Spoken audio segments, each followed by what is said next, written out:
The HTC One is the follow-up to last year's One X and One X Plus, which were some of our favorite phones of the year. This year, HTC has taken its One brand strategy and simplified in the same fashion as the iPad or MacBook. While HTC hasn't confirmed that it will take this approach every single year, it appears that the company is poised to release a new One flagship phone with no difference in title outside of the year it was released. But more importantly than brand, how is the actual device itself? For starters, it's a marvelous handset to behold, with gorgeous industrial design that involves an intricate machining process beginning with a single solid piece of anodized aluminum, the grade of which is even higher than what you'll find on the iPhone 5. But there's so much more to the One than just its overall design. For instance, HTC also throws in a 4.7-inch 1080p display, a 1.7 GHz quad-core Snapdragon 600 processor, a 4-megapixel Image Chip 2 ultra-pixel camera on the back, and a 2.1 megapixel front-facing cam on the front, MHL, NFC, DLNA, dual-band Wi-Fi with AC support, Bluetooth 4, 2 gigs of RAM, an infrared blaster, a 2300 mAh battery, your choice of 32 or 64 gigs, and plenty of other top-of-the-line specs. The One follows the pyramid design strategy that we've seen on the Windows Phone 8X and the Butterfly.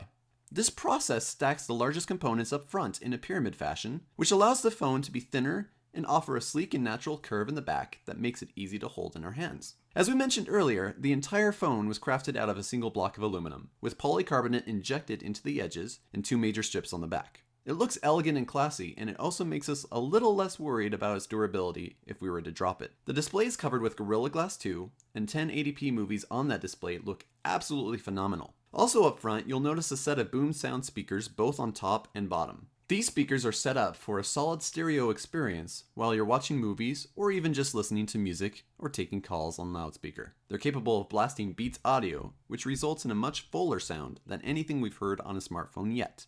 The power button on top doubles as an infrared receiver and transmitter, so you can use the One as a remote. Additionally, the micro USB port on the bottom can be used for MHL, so you can hook your phone up to any HD TV and watch movies straight from the device. Another huge change on the One is the way that it handles its imaging. HTC has come up with what it's calling an ultra-pixel sensor, which basically means each pixel is much larger than the standard phone camera, which thus is capable of taking in more light. In order to do this, HTC needed to drop the resolution down to 4 megapixels, which means that when you zoom in on a picture, you have less pixels and, well, fewer details. Daylight images still look very crisp when you view them at regular size though. The One also features optical image stabilization and a lower aperture than most cameras. As you can imagine, this makes low light shots look absolutely stunning because they're able to grab so much errant light. The HTC One is now our go-to device anytime we need to take the best possible pictures from a smartphone. The One can also take 1080p video, and you can record it using HDR as well if you prefer.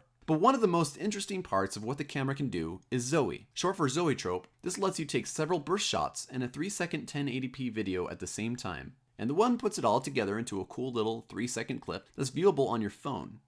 And it can be uploaded and shared with family and friends. Think of them as those moving pictures seen in Harry Potter. While it doesn't sound all that useful at first, we actually found some clever uses. For example, the phone can take all of your Zoes and still shots from a specific event or date.